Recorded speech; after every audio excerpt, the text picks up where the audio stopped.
নমস্কার, আপনারা দেখছেন উত্তরবঙ্গ সংবাদ অনলাইন। আমি প্রিয়দর্শিনী। বলা হয় মহাবিশ্বে প্রতিটি গ্রহ নক্ষত্রের ঘূর্ণন লিখে চলেছে আমাদের জীবনের না বলা অনেক কথা। আকাশমণ্ডলীর এই না পড়তে পারা ভাষা, গ্রহ নক্ষত্রের অবস্থান এবং আমাদের ভাগ্যের লিপি, সেগুলোকে যারা খুব সুন্দর ভাষায় পড়তে পারেন তেমনই একজন মানুষ আজকে আমাদের সঙ্গে উপস্থিত রয়েছেন।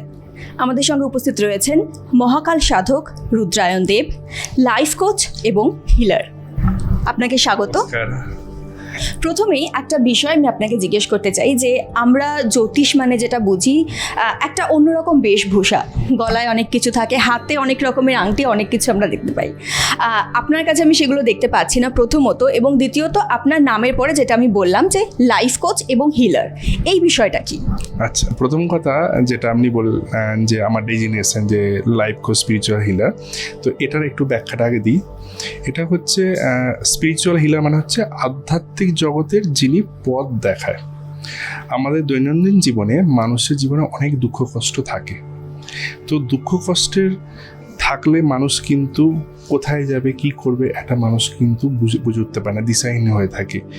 তো বিশেষ করে মেন্টালি ডিপ্রেসড হয়ে যায়। এবার মেন্টাল ডিপ্রেশন অনেক রকম কারণে হতে পারে। ধরুন কেউ জব করছে, তার জব চলে গেছে, বিজনেস করছে, বিজনেসে আচমকা লোকসান খেয়ে গেছে, প্রচুর লোন হয়ে গেছে, বা ম্যারেজ লাইফের ডিস্টারবেন্স, বা লাভ লাইফের ডিস্টারবেন্স। তো এরকম বিভিন্ন টাইপের ডিস্টারবেন্স কিন্তু একটা মেন্টাল ট্রমা বা মেন্টাল ডিপ্রেশন আসে। তো সেই ডিপ্রেশন থেকে একটা মানুষকে সেখান থেকে পজিটিভ ওয়েতে আনার জন্যে আমরা এই আধ্যাত্মিক পথকে বেছে নিই। ভগবানের বিশেষ কিছু পূজা, ধ্যান মানে মেডিটেশন, যোগা বা বিভিন্ন আরও কিছু পদ্ধতি আছে যার মাধ্যম দিয়ে একটা মানুষকে নেগেটিভ যে মুডে বা নেগেটিভ মোডে যে রয়েছে সেখান থেকে আমরা তাকে পজিটিভ ওয়েতে নিয়ে আসি। তো আর যেটা আপনি বললেন যে লাইফ কোচ, আমি যেটা করে থাকি কি, কোনো মানুষ আমার কাছে আসলে তার জীবনের পথটা কিভাবে চলা উচিত। ধরুন একটা বাচ্চা ছেলে এসছে, ক্লাস 7 বা 8-এ পড়ে, তার বাবা মা বুঝতে পারছে না যে তার কোন স্ট্রিমে পড়া উচিত, ইঞ্জিনিয়ারিং না মেডিকেল না কোনো কিছু। বাবা মা চাইছে মেডিকেল, ছেলে চাইছে ইঞ্জিনিয়ারিং, বাট আমি তার হয়তো জন্মকুণ্ডলী বা আরও কিছু জিনিস, তার হয়তো পামিস্ট্রি, তার ফেস কাউন্সিলিং এবং একটা যেটা মডার্ন অ্যাস্ট্রোলজিতে আছে সাউন্ড অ্যাস্ট্রোলজি, তার ভয়েস শুনে অ্যাস্ট্রোলজি করা যায়, যেটা কিন্তু ইন্ডিয়ার বুকে প্রথম, খুব কম লোকই জানে এই ধরনের অ্যাস্ট্রোলজি। তো সেইগুলোকে ক্যালকুলেশন করে আমি হয়তো যদি দেখলাম যে ইঞ্জিনিয়ারিংটাও যাচ্ছে না, মেডিকেলটাও যাচ্ছে না, তার ক্ষেত্রে হয়তো জার্নালিজম পড়া উচিত, সেখান থেকে সে সাকসেস পাবে। তার সেই রুট ম্যাপটা আমি পুরোপুরি বানিয়ে দিই। ধরুন বিজনেস, তার ক্ষেত্রে দেখা যাচ্ছে সে প্ল্যান করছে যে আমি ইম্পোর্ট এক্সপোর্ট বিজনেস করব, কিন্তু দেখা যাচ্ছে তার জন্মকুণ্ডলী বা তার যে কুণ্ডলিতে যে অরা বা এনার্জি রয়েছে প্ল্যানেটের, তার সঙ্গে ইম্পোর্ট এক্সপোর্ট বিজনেস যায় না, দেখা যাচ্ছে হয়তো তার রিয়েল এস্টেট বিজনেস যায়।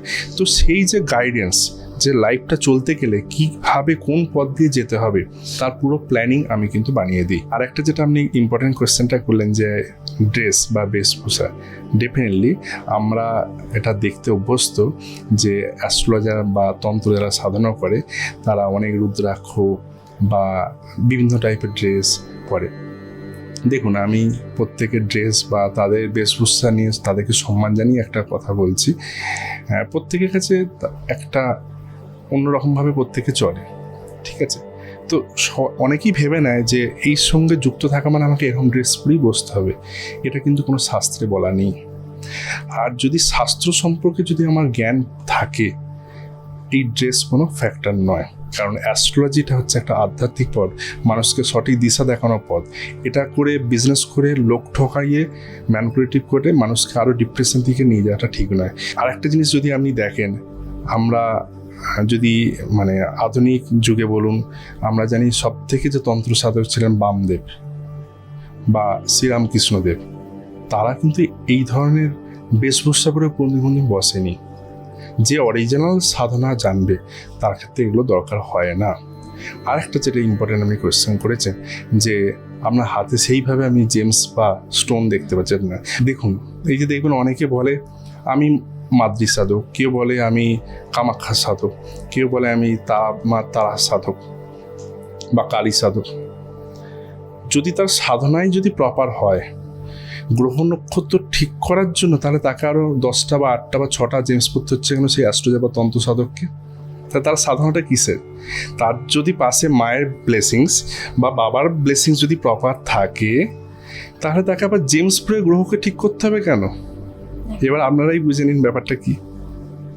এই যে একটু অন্য ধারার অ্যাস্ট্রোলজি যেটা আপনি বলছেন, মানে এটা নিয়ে আপনার মধ্যে কিভাবে ইন্টারেস্ট জাগলো এবং কিভাবে এই রাস্তায়? হ্যাঁ, দেখুন, আমি ছোটবেলা থেকে আমার পড়াশোনা হচ্ছে রামকৃষ্ণ মিশন। তো ছোটোবেলা থেকে একটা ধর্ম, কালচার, সনাতন ধর্ম এইসব নিয়ে আমি যুক্ত ছিলাম। এই আধ্যাত্মিকের সঙ্গে পুরোপুরিভাবে যুক্ত হওয়ার আগে আমি 2012 থেকে আমি বিজনেসের সঙ্গে যুক্ত রয়েছি। এই মোমেন্টে তারপরে আমি বিভিন্ন বিজনেস, মানে প্যান ইন্ডিয়া বেসিসে আমার নিজস্ব অনেক ধরনের বিজনেসের সঙ্গে যুক্ত আছে, যারা আমার প্রোফাইল জানে বা গুগলে সার্চ করলেও তারা পাবে।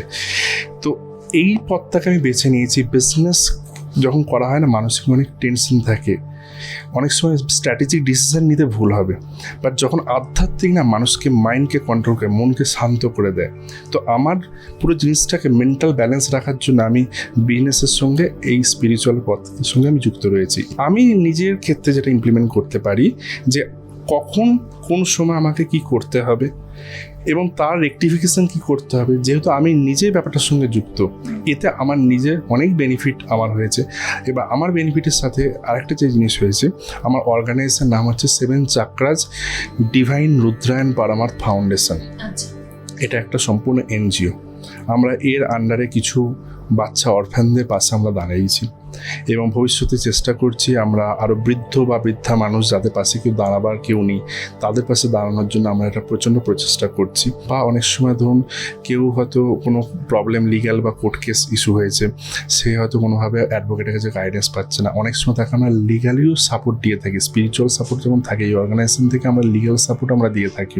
একটা বিষয় আমি জানতে চাইবো যে এই কথাগুলো, নেগেটিভ এনার্জি, ব্লকেজ, ডিপ্রেশন, এই কথাগুলো এখন মানে মুখে মুখে প্রচলিত, মানে এগুলো কি আদৌ মানে কি জিনিস এবং মানে মানুষ কিভাবে বুঝবে এবং এর থেকে মুক্তি পাওয়ার কি উপায় হতে পারে? দেখুন, নেগেটিভ এনার্জি মানে হচ্ছে সবসময় যে একজন আরেকজনের উপর কালা জাদু করছে, এটা কিন্তু নয়। অনেক সময় আমাদের জন্মকুণ্ডলিতে গ্রহগত কিছু প্রবলেম চললে সেখান থেকে নেগেটিভ এনার্জি জেনারেট হয়, বা অনেকে ভাবে, অনেকে নিজে মনে মনে নিজের মধ্যে নেগেটিভ এনার্জি তৈরি করে। ধরুন কি আপনি পরীক্ষা যাওয়ার আগে ভাবছেন আমার পরীক্ষাটা আজ খারাপ হবে, অটোমেটিক আপনি নিজে নিজের নেগেটিভ এনার্জি জেনারেট করছেন। বাট মানুষ ভেবে নেয় নেগেটিভ এনার্জি মানে সবসময় একজন আরেকজন বিষয়ে কালা জাদু করছে, এটা নয়। আর একটা নেগেটিভ এনার্জি কি, ধরুন আপনার উপর কেউ মানে আননোয়িংলি, সবসময় নোয়িংলি না, আননোয়িংলি হয়তো নজর দোষ সেটা বলা হয়, বা বুড়া নজর, এই তো তোর ভালো গ্রোথ হচ্ছে, তোর বিজনেস তো হেভি চলছে, তারপর দেখছে তার বিজনেসটা ডিগ্রোথ স্টার্ট হয়ে গেল, এটা নজর দোষ বা বুড়া নজর। তো এই যে নেগেটিভ এনার্জিগুলো থেকে আমরা মুক্তি পাওয়ার জন্য আধ্যাত্মিক পথকে বেছে নিতে হবে, রেগুলার নিত্য ভগবানের সেবা করতে হবে, ভগবানের পূজা পাঠ করতে হবে, কিছু গাইডেন্সকে মেনটেন করতে হবে, সেখান থেকে ডেফিনেটলি মুক্তি পাওয়া যাবে। এবং সবাইকে একটা কথা বলবো, আপনাদের চ্যানেলের থ্রু দিয়ে প্রত্যেকে অ্যাটলিস্ট 10 to 15 মিনিটস মেডিটেশন করুন। মেডিটেশন করলে নিজের মাইন্ড কন্ট্রোল হয়, ডিসিশন মেকিং করতে অনেক সুবিধা হয়। কোন সময়টায় মনে হয় যে একজন লাইফ কোচ প্রয়োজন রয়েছে বা একটা হিলিংয়ের প্রয়োজন রয়েছে, ঠিক কোন সময়গুলো? দেখুন, যখন মানুষের জীবনে কোনো প্রবলেম আসে, তখন তো একজন হিলার বা একজন লাইফ কোচের কাছে যে তার শুধু জন্মকুণ্ডলী না, তার কী কী সমস্যা হচ্ছে, সবসময় যে আমরা জন্মকুণ্ডলী দেখেই অ্যানালিসিস করি না, তার কারেন্ট সিনারির উপর বেস করে আমরা তাকে গাইডেন্স বা আমরা তাকে কাউন্সেলিং করি বা তাকে পজিটিভ আমরা হিল করি। ইভেন আমরা যেটা করি, মানুষের জীবনে 7টা চক্রা থাকে, আমরা চক্রা এনার্জি হিলিং করে থাকি, যেমন অনাহতিয়া চক্র, থার্ড আই চক্র, বা কারো ক্ষেত্রে মূলাধার চক্র। হয়তো দেখা যাচ্ছে তার স্পাইনাল প্রবলেম চলছে, দ্যাট মিনস তার মূলাধার চক্র ব্লক আছে। তো ওই চক্রটা কি করে আনব্লক করতে হয়, এনার্জি হিলিংয়ের মাধ্যম দিয়ে আমরা করে থাকি। নিজের জীবনের যদি লক্ষ্য বড় লেভেলে থাকে, নিজের জীবনটা যদি সাকসেস পেতে হয়, নট অনলি দ্যাট, জীবন কিন্তু একবারই আসে এবং জীবনে আমাদের কিন্তু প্রতিটা দিন পেরিয়ে যাওয়া মানে আমাদের জীবনের সময় কমে যাচ্ছে। যদি মানে আমরা এই সময়, আর সময়কে যদি আমি ভ্যালু দিতে পারি, সময়কে যদি আমি রেসপেক্ট দিতে পারি, সময় আমাকে অটোমেটিক রেসপেক্ট বা ভ্যালু দেবে। এটা যার মধ্যে ইন্টেনশনটা থাকবে, তার উচিত একজন সঠিক স্পিরিচুয়াল হিলারের কাছে যে তার লাইফের রুট ম্যাপটা কী হওয়া উচিত, সেটা সঠিক গাইডেন্স নিয়ে সেইভাবে স্টেপ বাই স্টেপ যদি চললে তার লাইফে প্রবলেম থাক বা না থাক, সে জীবনে খুব তাড়াতাড়ি সাকসেসের দোরগোড়ায় পৌঁছে যাবে। 2026-এ কৌশিকী অমাবস্যার ডেট পড়েছে 10ই সেপ্টেম্বর। গতবারও কৌশিকী অমাবস্যাতেও আমি টানা 22 ঘন্টা 32 মিনিট একটানা বসে পুজো করেছি, যেটা ওখানে প্রথম কেউ এই ধরনের একটানা বসে পুজো করেছে। মানে সেটা যদি যারা আমার সঙ্গে ছিল তারা দেখেছে। এবারও আমি পুরো যে কৌশিকী অমাবস্যার যে টাইম স্প্যানটা টানা আমি পুজো করব, আমি ওখান থেকে পুজো আসন ছেড়ে উঠি না। নট অনলি দ্যাট, এবারে পুজোর কিছু বিশেষ ইউএসপি রয়েছে। যেমন আমি যেটা এবারে পুজোর জন্য রেখেছি, রুদ্র মির্চি বাগলামুখী হাবান। মির্চি বাগলামুখী হাবান মানে হচ্ছে লঙ্কা দিয়ে যে পূজা বা হাবান করা হয়। আমাদের জীবনে অনেক শত্রু থাকে, আমাদের জীবনে অনেক ব্ল্যাক ম্যাজিক থাকে, কেরিয়ার ব্লক হয়ে যায়, তাকে আনব্লক করার জন্য দশম মহাবিদ্যার অষ্টম মহাবিদ্যা বাগলামুখী দেবীকে সাধনা করা হবে। ওই কৌশিকী অমাবস্যার দিনে আমি সেই সাধনা বা সেই পুজো যোগ্য আমি সেদিনে হোমযজ্ঞের আয়োজন করব। এবং সবথেকে মজার বিষয় হচ্ছে 200 কেজি লঙ্কা পোড়ানো হবে ওই দিনে, যেটা তারাপীঠ ইতিহাসে প্রথমবার। 200 কেজি লঙ্কা, 1 কিলো 500 গ্রাম নয়, 100 কেজিও নয়, 1 কুইন্টাল, 2 কুইন্টাল মানে 200 কেজি আমি লঙ্কা পুড়িয়ে সেদিন হাবান করব। সেকেন্ড, ওই দিনে আরও বিশেষ কিছু আমি পুজো রাখবো, ত্রিশক্তি পূজা। ত্রিশক্তি পূজা মানে হচ্ছে মা তারার পুজো থাকবে, মা লক্ষ্মীর পুজো থাকবে। ধরুন যার ব্যবসা বাণিজ্য অর্থনৈতিক প্রবলেম চলছে, তাকে এই ত্রিশক্তি পূজার মাধ্যম দিয়ে তার ফাইন্যান্সের জায়গাটাকে শর্ট আউট করার জন্য পুজো থাকবে। যাদের শনি সাড়ে বা ঢাইয়া চলছে তাদের জন্য বিশেষ কিছু পুজো থাকবে। আর সবথেকে বড় কথা, কৌশিকী অমাবস্যার দিন রাতের বেলা যে নিশি অমাবস্যা পড়ে, নিশি অমাবস্যা আমি স্পেশাল কিছু গুপ্ত ক্রিয়া লাগবো। যাদের জীবনে বিভিন্ন court case related issue, property related issue, বাস্তু রিলেটেড ইস্যু, বা মনে হচ্ছে ব্ল্যাক ম্যাজিকে জর্জরিত হয়ে যাচ্ছে, ফাইন্যান্সিয়াল ব্লকেজ হয়ে যাচ্ছে, জীবনে গ্রোথ পাচ্ছে না, তাদের জন্য ওই দিনে ওই নিশি মোমেন্টে আমি তাদের জন্য স্পেশাল কিছু যজ্ঞের আমি বা পুজো পাঠের আমি আয়োজন করে রেখেছি। আর একটা জিনিস, যারা ওই দিনে পুজোয় যেতে পারছে না তাদের ক্ষেত্রে আমার সাজেশন হচ্ছে, বাড়ির পাশে যে মা কালীর মন্দির থাকবে সেখানে ওই টাইমের ভেতরে কোনো একটা টাইম বার করে মা কালীর মন্দিরের জবা মালা আর তার সঙ্গে কিছু ফল দিয়ে আর মনে মনে 108 বার মা কালীর মন্ত্র আপনারা জপ করুন। আর মায়ের কাছে ভাবেন নিজের মায়ের সাথে আপনি কথা বলছেন। আমরা যেমন ছোটোবেলা বাবা বা মায়ের সাথে যেমনভাবে কথা বলি, আমার কি দাবি আছে এ আছে, সেটাও মায়ের কাছে যখন মায়ের মন্দিরে যাচ্ছে মায়ের কাছে আপনি বলুন, আপনার দুঃখ কষ্ট শেয়ার করুন, চোখ থেকে জল পার করুন যে আমার এই দুঃখ এই কষ্ট, ঠিক আপনার ডাকে মা সাড়া দেবে, আপনার এই সমস্যা থেকে কিছু না কিছু আপনি মুক্তি পাবেন। এখন তো মানে মানুষ প্রচুর ফ্রাস্ট্রেটেড থাকছে, সবাই নানান ধরনের সমস্যার মধ্যে রয়েছে। আপনি একটা বললেন যে মেডিটেশন করা যেতে পারে, তো সেটা কি কোনো নির্দিষ্ট পদ্ধতি রয়েছে বা আর কি কিছু, মানে বাড়িতে থেকে নিজের মন শান্ত করার জন্য আর কিছু? দেখুন, মেডিটেশনের পদ্ধতি বিভিন্ন টাইপের হয়। আমরা অনেক সময় এগুলো ট্রেনিং বা সেমিনার যখন করে থাকি তখন এগুলো গাইডেন্স করে থাকি। প্রতিদিন সেটা যে কোনো টাইমে যখন যার যে সময়টা হয়, বিশেষ করে আমি বলি রাতের বেলা শোবার আগে যখন আমি ঘুমাতে যাব ফোনটাকে আর ইউজ করা চলবে না। সেই সময় একটা শুদ্ধ আসনে বসে একটা মোমবাতি, বড় মোমবাতি জ্বালাতে হবে, লাইট অফ রাখতে হবে, আর মনে মনে ভাবতে হবে যে আপনার সামনে পদ্ম ফুলের ওপর মহাকাল এসে বসে রয়েছে, আর মনে মনে ওম চ্যান্টিং করুন আর নিজের কনসেন্ট্রেশনটা মহাকালের দিকে রাখুন। বাইরের জগৎ থেকে নিজেকে একটু ডিট্যাচ করুন। অটোমেটিক্যালি মনের মধ্যে একটা পজিটিভ এনার্জি জেনারেট হবে। মনের মধ্যে যখনই পজিটিভ এনার্জি জেনারেট হবে তখন আপনার লাইফে, সেটা পার্সোনাল লাইফ হোক বা প্রফেশনাল লাইফ হোক, আপনার স্ট্র্যাটেজি বা প্ল্যানিং করতে ইজি থাকবে। যখন স্ট্র্যাটেজি এবং প্ল্যানিং আপনার ক্ষেত্রে ঠিক হবে তখন আপনার লাইফের পাথও কিন্তু ঠিক হবে। এতক্ষণে নিশ্চয়ই মানুষের মনে অনেক কিউরিওসিটিও তৈরি হয়ে গিয়েছে, অনেকে হয়তো আপনার সঙ্গে যোগাযোগ করতে চাইবেন, তো সেক্ষেত্রে তারা কিভাবে আপনার সঙ্গে যোগাযোগ করতে পারেন? দেখুন, আমার নাম হচ্ছে রুদ্রায়ণ দেব।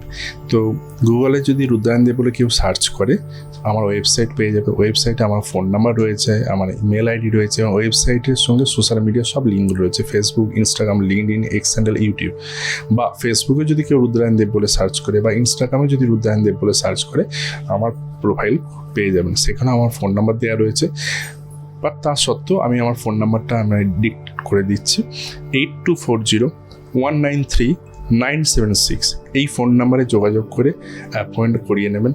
আর শিলিগুড়ির ক্ষেত্রে মানুষের ক্ষেত্রে বিশেষ করে নর্থ বেঙ্গলের ক্ষেত্রে আমি প্রতি মাসে একবার করে কিন্তু আমি শিলিগুড়িতে আসছি। নেক্সট মান্থেও আমি আবার আগস্টের একদম ফার্স্ট উইকে, যেখানে শনি রবিবার যেটা পড়বে, এক্সাক্ট ডেটটা আমার মনে নেই, সেটা আমাদের সোশ্যাল মিডিয়া পেজেতেও আমাদের ওটাকে আপলোড করে দেওয়া হবে, বা আমার নাম্বারে কানেক্ট করলে আমার টিম থেকে বলে দেবে আমি নেক্সট কখন আমি শিলিগুড়িতে আসছি।